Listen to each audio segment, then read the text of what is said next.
This is to activate the Wuji state. Remember we talked about Wuji as the mother of Qi. So you want to take your feet and have them about a foot distance in between. So you put your other foot down there. It should be at about your hip level. Women's stance can be slightly larger than men's. And you want to find your alignment being straight like this. So the origin of the cross is bringing the, connecting the heaven and earth through you, right through a point right down there, right through the top of your head, and then keeping your horizontal axis. It's not as easy as you might think. Bend your knees, and if you extend your belly out into the distance, let's say I'm like this, and I say, oh, my belly's really nice. But if I extend it out, I'm to the side. So I want to come here like this, extend my belly all the way out in the distance, and bend your knees. You want to slightly turn in your hips. You're going to relax your arms so that you don't want to be standing like a soldier at attention. You want to have a little space there. You want to make sure that your chin isn't up. The chin is slightly in so that it's going to make the spine nice and straight. And then now we're going to be doing macrocosmic orbit breaths. So instead of just working from the perineum up, we're working from the ground, going all the way up to the sky. And breathe out. And we're going to add a visualization to it. So you're going to imagine that you're standing like a tree. Your breath rises to the heavens, and you imagine a tree that you really like, and as your breath goes down, it goes all the way down into your roots. The breath rises up the back. On the out-breath,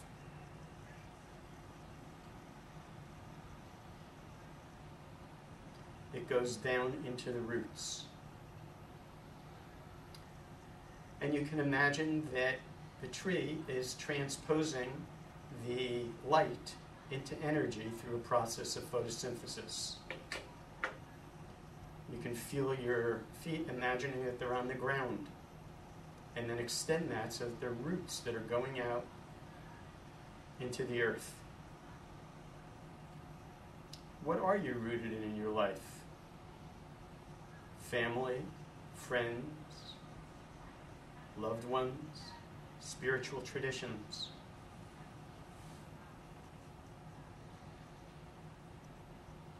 Feel the roots going into the moist earth, bringing up what's needed. Going up into your trunk. This is called your Wuji, your protective chi, your protective energy, which is facilitated by imagining that you have bark.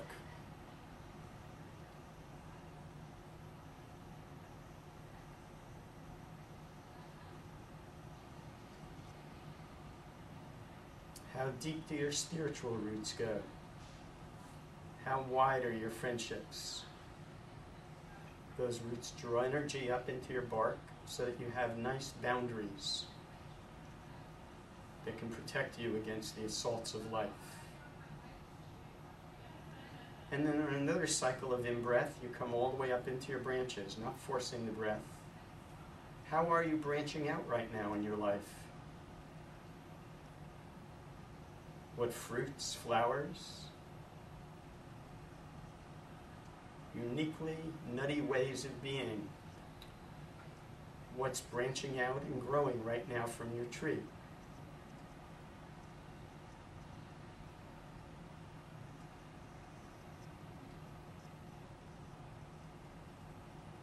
When I'm outside, I tell my students, and sometimes birds are doing sound healings on the branches. Right now, you can just imagine that just the right kinds of chirps are happening. Now, since trees aren't rigid, nor are we, we're going to do something that is a little different than just imagery. Right now, your weight is 50-50.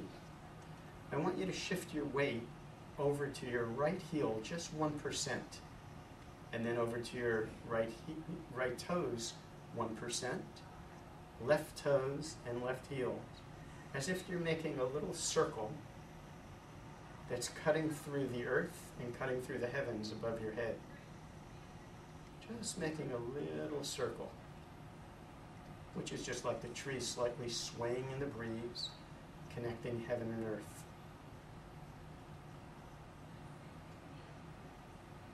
So this is a form of meditation, just like if you were doing Vipassana or something else and sitting. Now you're doing it in a standing posture, but you're adding another component. You're finding the movement in your stillness, and you make smaller and smaller circles until you're doing no circle at all, and you see if you can find the movement in your stillness.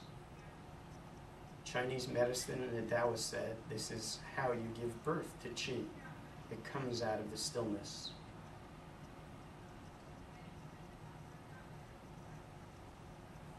You'll see that if you start any Qigong with doing this, it makes everything better. Let's go back to the movement we did earlier in the class of just letting your hands rise up, floating up with the wrist, what we did for carpal tunnel syndrome, coming in and bringing the heels of the hands down on your out-breath. But let's now hold our hands there and imagining that we're holding two golden balls on the waters of life. The waters are trying to bring the balls downstream, but just by the awareness of what you're holding on to and pressing on the balls, you're stopping them from going downstream.